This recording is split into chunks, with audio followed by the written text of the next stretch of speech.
Forget the old school rules. Here's how modern husbands are stepping up. Want a marriage that actually works for both of you? Here's the secret. Guys, marriage isn't about finding someone to do your laundry or make your doctor's appointments.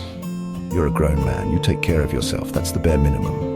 So when you get married, don't expect your wife to be your second mother. Instead, be her partner, her teammate. That means picking up your fair share of chores, helping with the kids, and showing up for your family every day.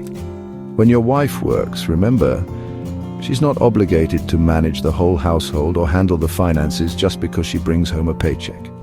Her money, that's hers to spend however she wants. Your money, that goes to the family. Let her feel free to help with what she chooses, not because she has to. The best marriages happen when husbands step up as the main provider, but also support their wives in everything.